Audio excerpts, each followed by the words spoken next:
कछु न बसा। बोलिए प्रेम से श्री सद्गुरु महाराज की जय। श्री सद्गुरु महाराज की जय। श्री सद्गुरु महाराज की जय। त्रैलोक के पावन प्रातः स्मरणीय अनंत श्री विभूषित परमराज सद्गुरु महाराज के पाद पद्मों में कोटि कोटि बार नमन। महर्षि दल बहादुर जी महाराज के चरण कमलों में कोटि कोटि बार नमन। सत्संग में आए हुए सत्संग प्रेमी महान भाव माता एवं भक्तिमती बहनों, सबों के अंदर विराजमान परमपिता परमात्मा को कोटि कोटि बार नमन। अभी हम लोग रामचरितमानस सारस्वतिक अयोध्या कांड से भगवान श्री राम के वनवास जाने के संबंध में हम लोग सुन रहे थे कि भगवान राम को वनवास हुआ। माता को प्रणाम करके भगवान श्री राम बन जाते हैं। पहला दिन तमसा नदी के किनारे वास किए। दूसरा दिन गंगा जी के किनारे श्रृंगेश्वरपुर पहुंचकर एक पत्ते के बिछावन पर आराम करते हैं। उससे कुछ दूर भाई लक्ष्मण जी और गु निषाद दोनों पहरा देने के लिए तैयार हो जाते हैं।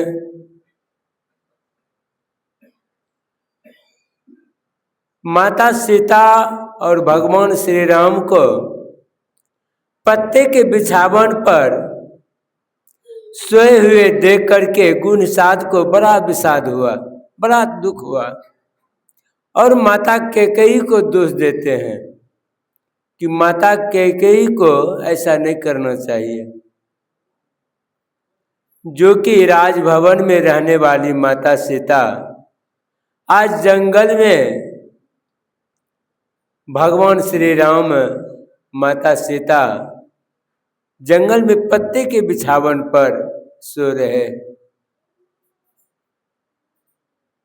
लक्ष्मण जी कहते हैं गु निषाद से, हे भाई गु निषाद, का बोले लखन मधुर मृदुबाने, ज्ञान वैराग्य भक्ति रस जाने। लक्ष्मण जी ज्ञान वैराग्य भक्ति में सनी हुई बात बड़ी प्रेम से कहते हैं गु निषाद को। काहुन को सुख दुख कर दाता, निज कृत मंद भोग सुन भ्रता। हे भाई, कोई किसी को दुख सुख नहीं देता, सब अपने अपने कर्म का फल है। कोई किसी को कहा जाए सुख है दुख है, वह अपने ही कर्म का फल होता है। कहा करे बुराई सुख चाहे, कैसे पावे कोई, रोपे पेड़ बबूल का आम कहाँ से हो। मानव बबूल का वृक्ष लगाता है, उसमें खोजता है आम, कभी मिलेगा नहीं मिलेगा। इसलिए अपने अपने कर्म का फल है। भगवान राम का कर्म का फल था। माता सीता को वनवास तो नहीं था, लेकिन उसका भी एक कर्म फल है, जो कि सुग्गी को पकड़ करके भविष्यवाणी कर रही थी सुग्गी, और उसको पकड़ करके एक पिंजरा में बंद कर दिया, सुग्गा को उड़ा दिया। आप देखें तुम्हारा भविष्यवाणी सही होता है या गलत होता है। सुग्गी कहती है, हे सीते तुम मुझे छोड़ दो, मैं गर्भवती हूं, पति के वियोग में मैं नहीं रह सकती।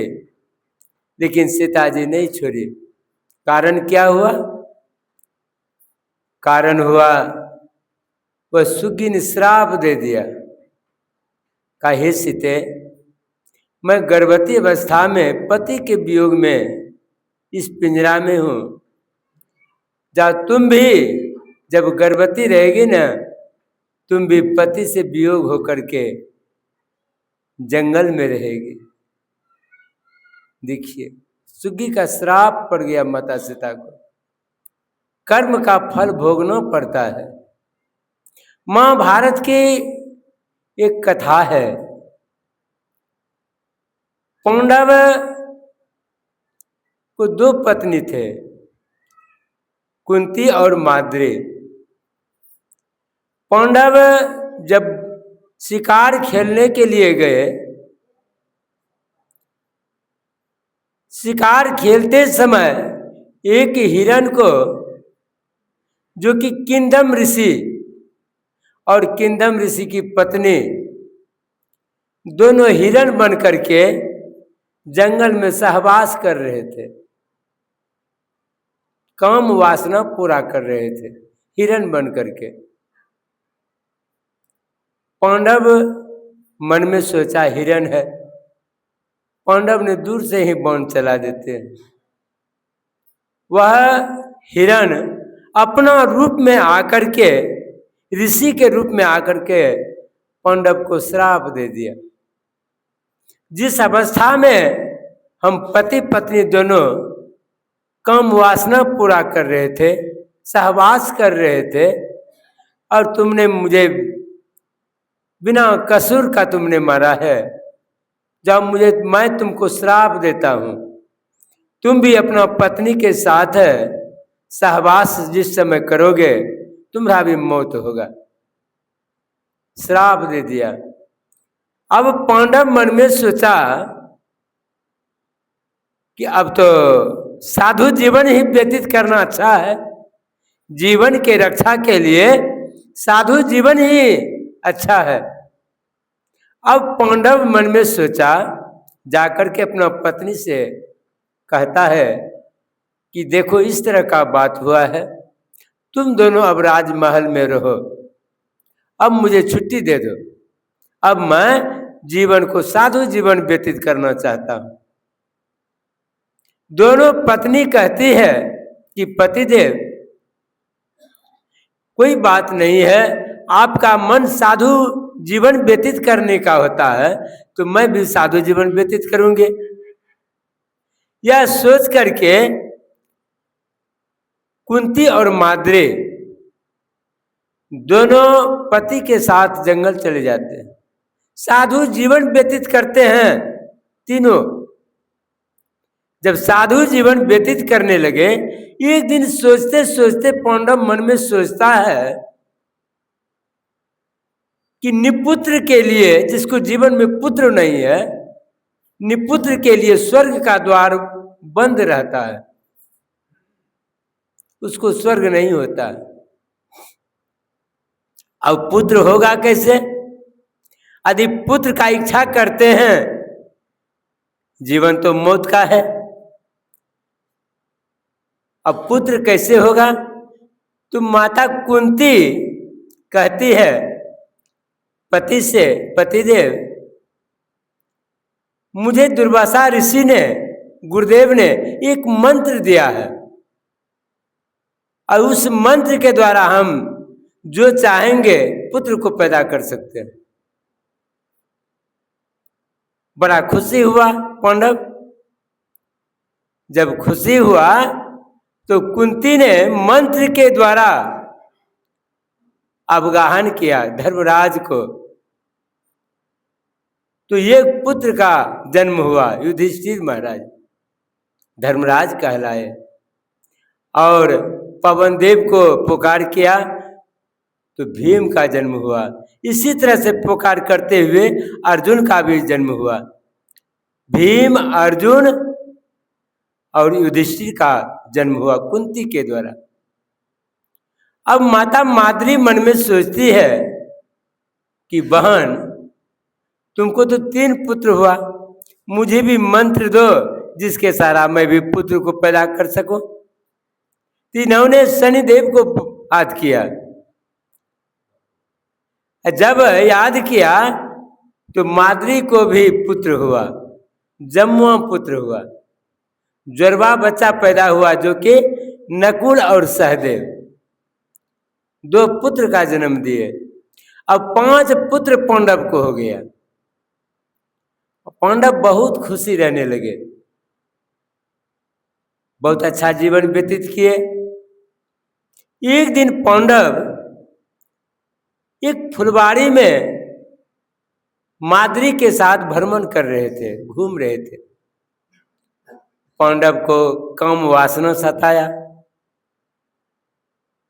बहुत समझाने के बाद में नहीं समझे। वृथा न जाए देव ऋषि बोने, ऋषि मुनि का बोने व्यर्थ नहीं जाता है।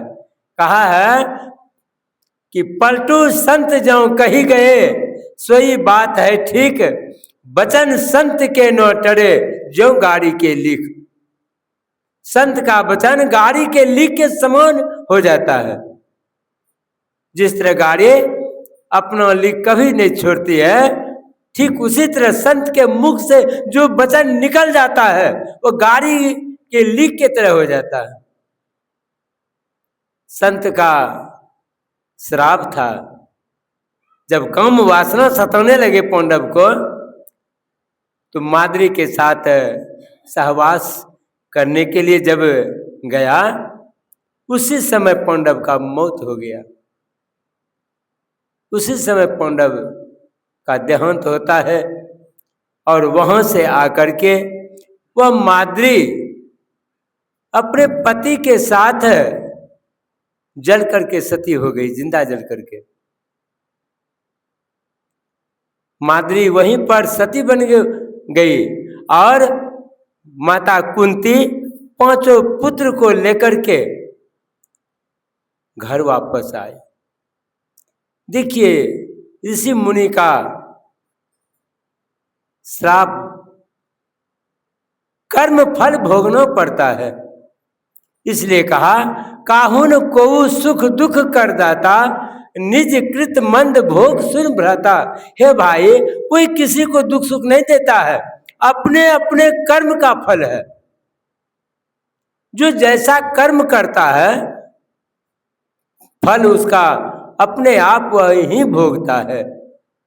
इसलिए जीवन में संत कबीर साहब कहते हैं, अपनी पहुंच विचारी के कर्तव्य करिए दौड़, जेती पांव पसारिए तेती लंबी सोर। अपना सोच समझ करके अच्छा कर्म करना चाहिए।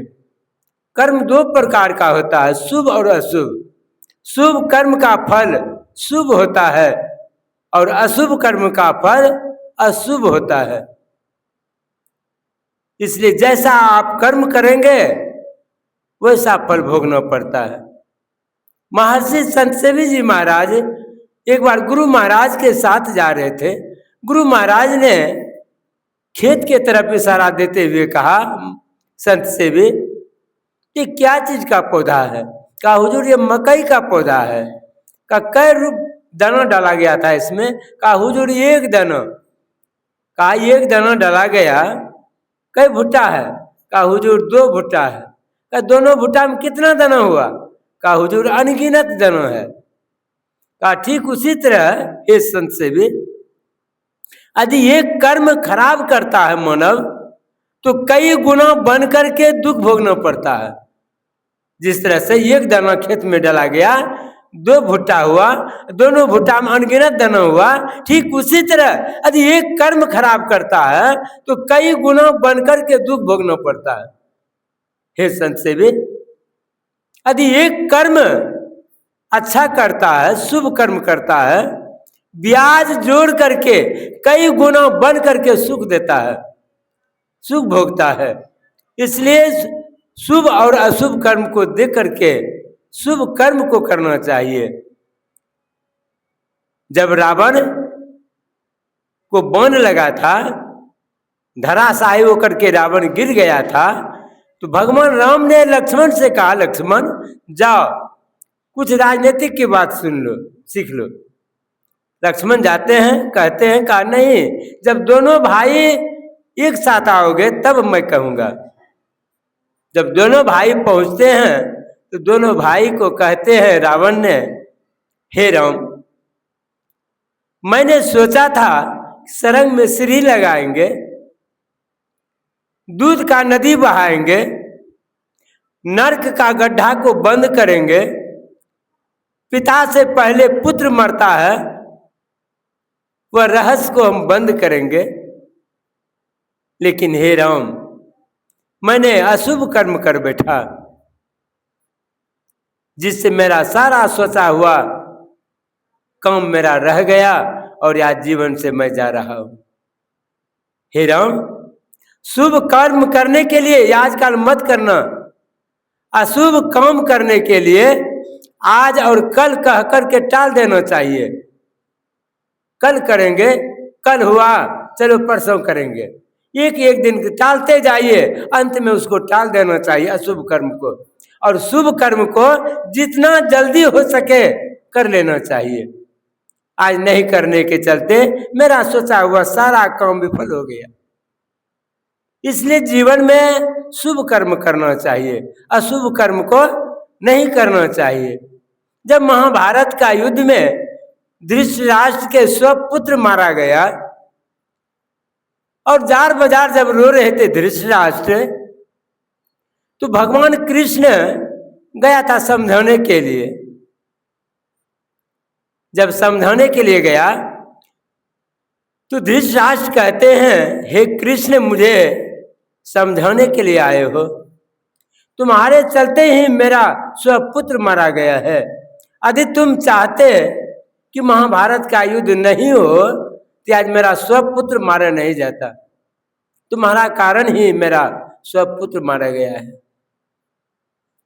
भगवान कृष्ण कहते हैं, हे धृतराष्ट्र, मेरा गलती आप देते हैं, ये अच्छा नहीं है, अपने कर्म का फल है।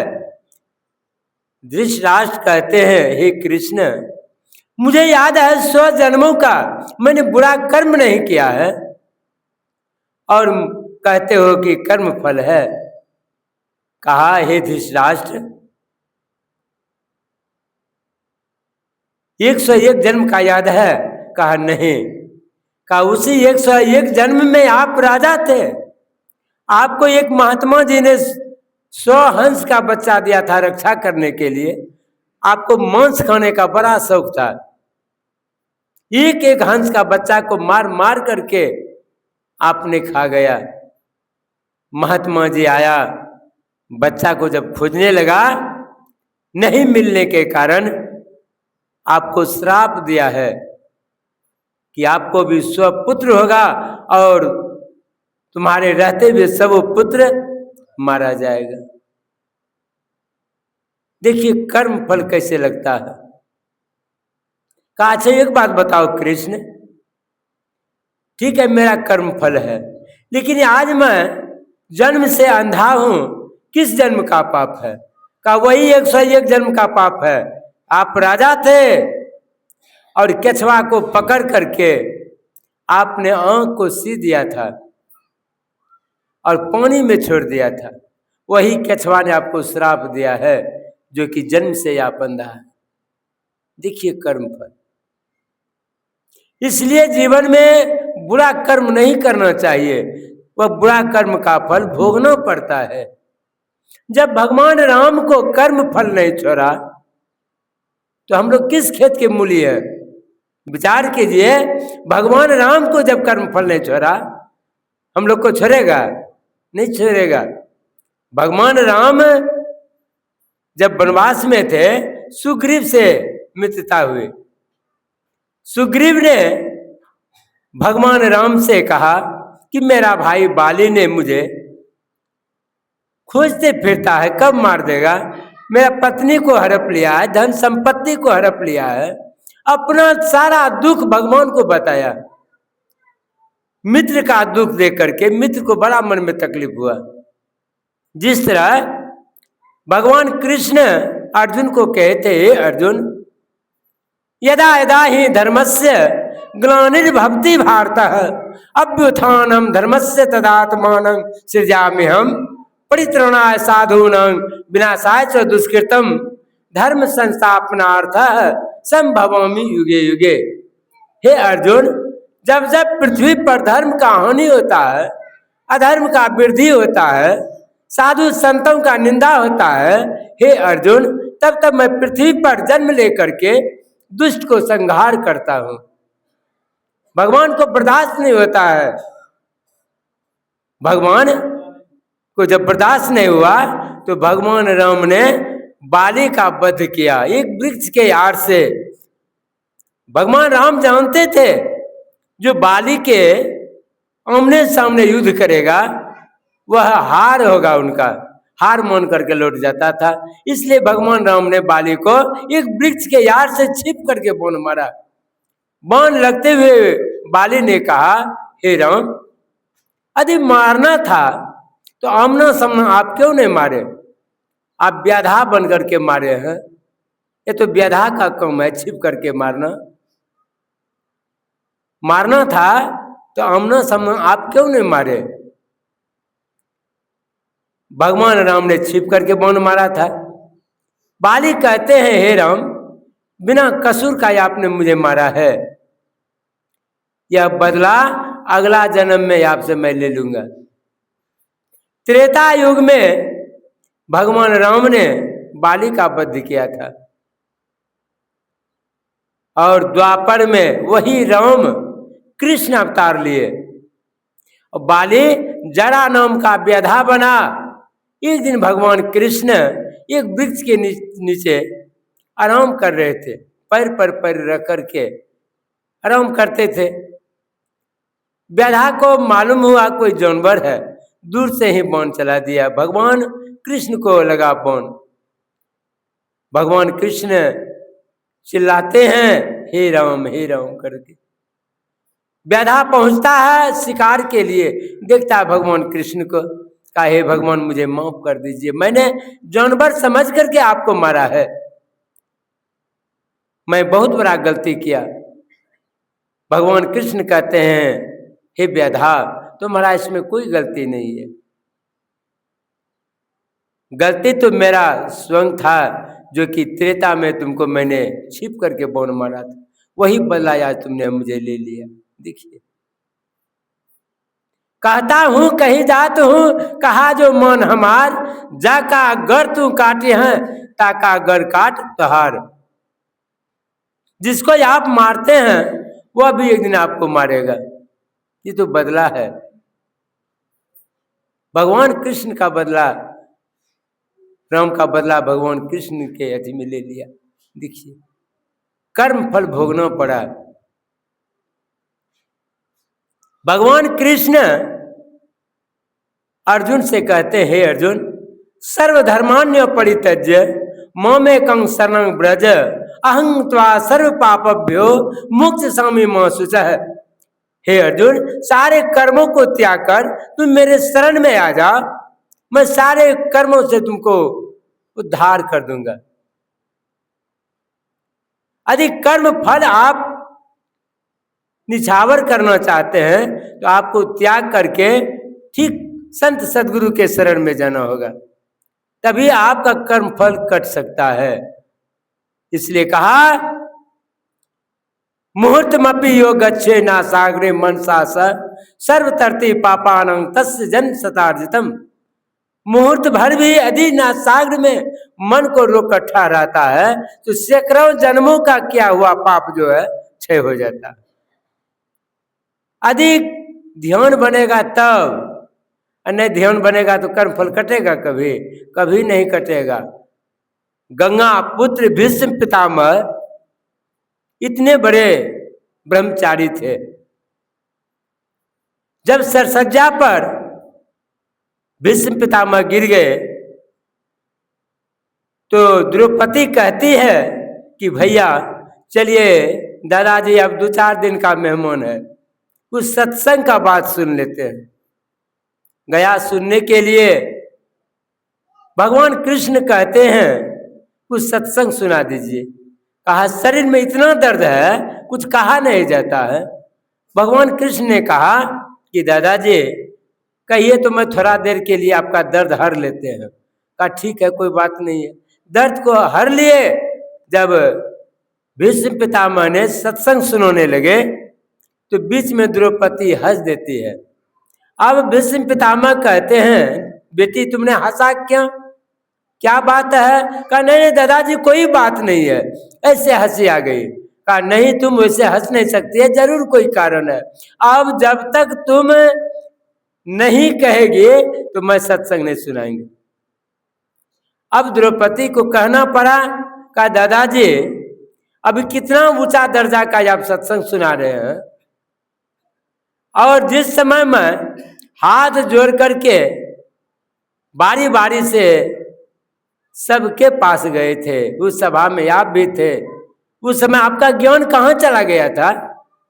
कहा बेटी तुम ठीक कहती है, मैंने दुशासन का गलत अन्न खाया था, इसलिए मैं वो बोनी नहीं निकल रहा था, इसीलिए अभी जो है मैं सिरसज्जा पर पड़ा हुआ हूँ।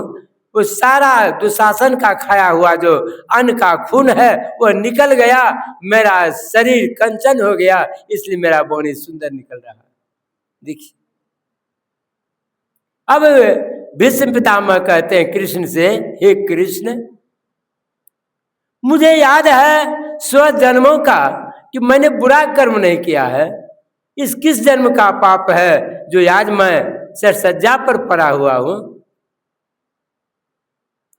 भगवान कृष्ण कहते हैं दादाजी 101 जन्म का याद है, 100 जन्म का 101 जन्म का याद है? कहा नहीं।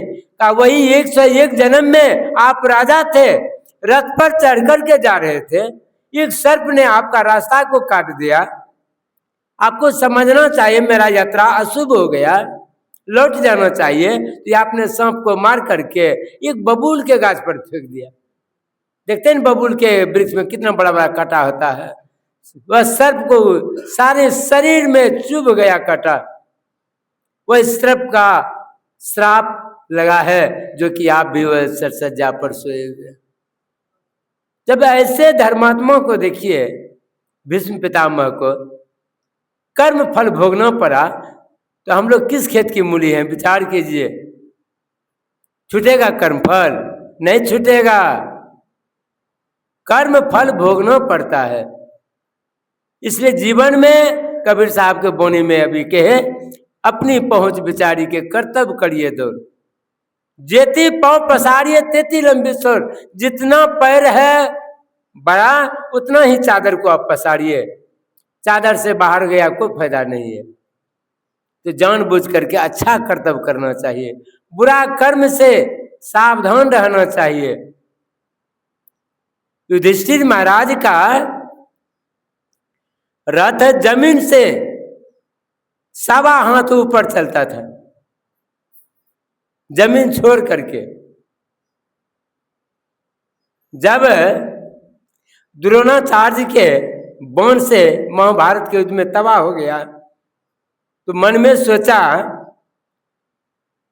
कि इनके बेटा के विषय में यदि मैं हल्ला कर देता हूं तो बेटा के शोक से इनका बाण बंद हो जाएगा।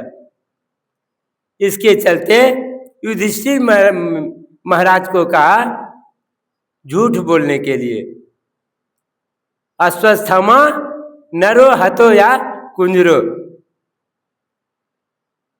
अश्वस्थामा नाम का हाथी था और अश्वस्थामा नाम का